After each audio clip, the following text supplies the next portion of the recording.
What is going on, guys? It is Wrestlelamia here, back with another news video.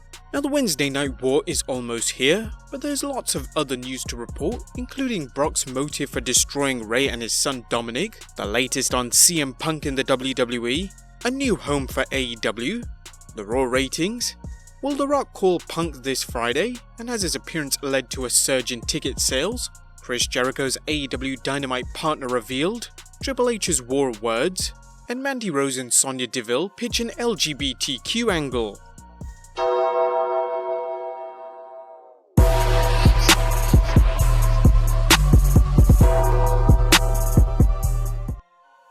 Let's waste no further time and get into the first story as to why Brock Lesnar attacked Rey and his son Dominic. Brock Lesnar's brutal attack on Rey Mysterio and his son Dominic during Raw's season premiere has some people asking, why? While the obvious reason is because Brock wanted to, the Wrestling Observer's Dave Meltzer seems to think the WWE is setting things up for a confrontation between the Beast and a major MMA star.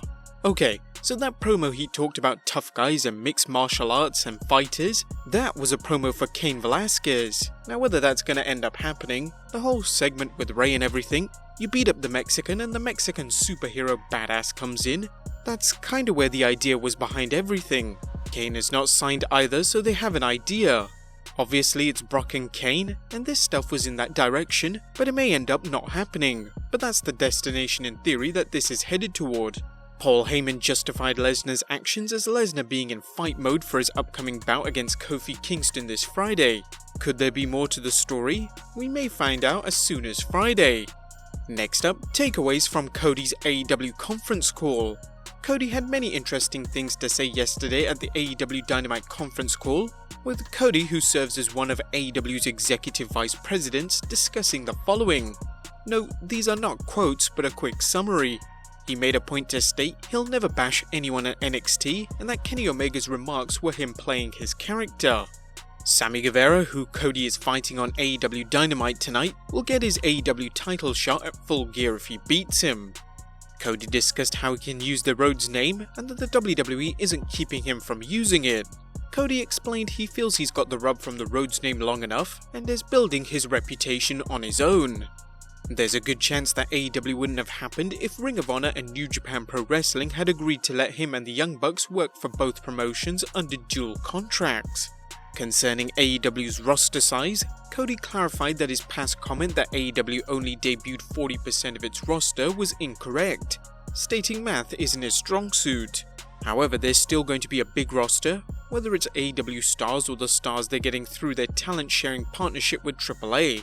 Cody said that Dynamite's roster is about 85% full and they're working on a diverse roster. He also said AEW isn't going to be the place where every disgruntled WWE star can find work. He wouldn't mention any concrete numbers for the audience they're targeting. However, Cody pointed out that AEW is looking to bring back some of the millions of Nitro fans who walked away from wrestling. AEW will be coming to the UK in 2020. And lastly, Cody mentioned that he's thankful for the promotion Warner Media has done for AEW Dynamite, and that the promotion is aiming to 4 to 5 pay-per-views a year and possibly some supplemental shows. He said he'd love to buy the War Games match from the WWE. But that was a quick summary of the conference and the most important notes. What about the Raw ratings? Did they rebound from last week?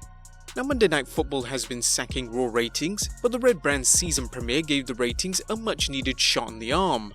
PW Insider's Dave Shearer reports, the 30th September season premiere edition of Raw brought in 2,570,000 overnight viewers, well up from last week's 2,210,000 overnight viewers. Even though Monday Night Football had yet another dog of a game, they did 10,467,000 overnight viewers. When you look at the ratings, while they're not impressive, they are still an improvement over the tailspin Raw went into after the new season of Monday Night Football began. As we discussed yesterday, Raw's season premiere was an action-packed and well-booked show that surprisingly didn't rely on a number of WWE legends to hype it. Although the Hulk Hogan vs Ric Flair segment was awesome, Raw's biggest problem right now is in getting people to stick around for hours 2 and 3 rather than bailing out as has been the trend of late. Next up, the CM Punk saga continues. The question of whether CM Punk will return to wrestling either in the ring or as a broadcaster continues, As you probably heard, Punk auditioned recently for FS1's upcoming WWE studio show WWE Backstage, leading to more rumors that the straight-edge superstar may be back. However, consider the following anecdotes. During an appearance on KROQ, Punk replied, "If nothing happens, please don't be mad at me."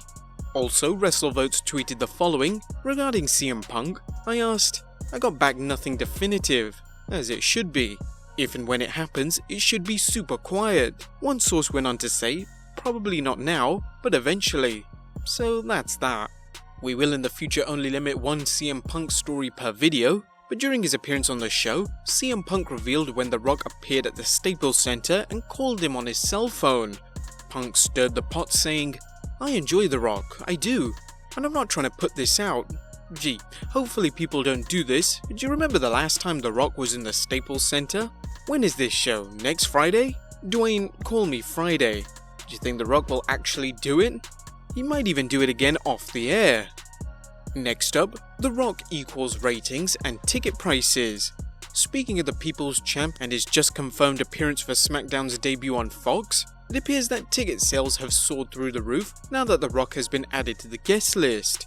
According to Ringside News, on the website TickPick, the get-in price for the SmackDown event this Friday have jumped an astonishing 87% since yesterday. At this point, the average price is $116, when just a day ago it was $62. The average purchase price of tickets has gone up 14% as well, from $109.60 to $125.37. The average spike is 25%. Next up, Chris Jericho's AEW Dynamite partner has been revealed. Just in case you missed it, Chris Jericho announced who his tag team partners will be on the season premiere of All Elite Wrestling Dynamite, as Le Champion takes on the Young Bucks and Kenny Omega. The AEW World Heavyweight Champion teams up with Santana and Ortiz, who worked in Impact Wrestling as LAX. This could be a great match concerning the various talent involved. Next up, Triple H's War of Words. While there's been considerable back and forth between the stars of WWE and AEW, things haven't been limited to the two rival promotions. Not too long ago, Braun Strowman appeared during an MLB game on Fox as part of Fox's ongoing efforts to promote the WWE and its superstars. When SportsCenter's Keith Olbermann took exception, tweeting, "You guys are kidding, right?" Strowman and fans responded on social media. Turns out Olbermann also got a scathing response from Triple H. Here's what he had to say. Here's what I equate that to. If you're an old dude, sometimes a movie comes up like Iron Man and you go, "Are you serious? Cartoons? Comic books? Are you serious?" That's where people were 20 years ago. And now it's the biggest thing in movies. It's the biggest thing, the Avengers Endgame, right? Like, that is the world today. Dinosaurs die out. The world changes. And if you don't change with it, then you become extinct, just like the dinosaurs. So, Keith, don't be a dinosaur, or you'll be extinct too. Helmsley definitely lived up to his nickname, the Cerebral Assassin, pointing out Olbermann's narrow-mindedness. Whether Olbermann's tweet was genuine or just a ploy for attention, he certainly got a strong response. Next up, a few tidbits, as looking for a Halloween look besides a Fiend mask? How about a Sasha Banks wig? Apparently, the WWE is now selling blue Sasha Banks wigs for $20. We're sure that you can get that one cheaper just going down to your local hair shop selling weaves. But apart from that, NXT superstar Joaquin Wilde recently suffered an eye injury, but he's on the road to recovery, tweeting, "My eye is swollen shut, but I just wanted to let y'all know that surgery was a success and I'm officially on the road to recovery. I have a steel plate in my face now. Surgeon said 4 weeks till I can start doing stuff again, so I'll be back at it real soon." Wrestlelamia wishes Joaquin a fast and full recovery. And our last story of today, Mandy Rose and Sonya Deville pitch an LGBTQ angle. Now, a few months ago, WWE may have dropped a few subtle hints that Sonya Deville was going to take her partnership with Mandy Rose's Fire and Desire to the next level. As during the 25th June 2019 episode of SmackDown Live, WWE cut out a segment where Deville was being flirtatious with Mandy Rose during the post-match celebration. It's well known that Sonya Deville is the first openly gay female in WWE history, and during an episode of Total Divas, she revealed that the lesbian storyline was pitched to WWE officials. In a preview clip for the episode, Deville revealed, Mandy and I are meeting with the producers to pitch the first ever LGBTQ storyline in the WWE. This is Mandy and I's moment. This is where we prove ourselves. What do you guys think of the storyline? Be sure to leave your comments down below, subscribe if you haven't already, follow us on Instagram and Twitter, and I'll see you next time with some more wrestling content.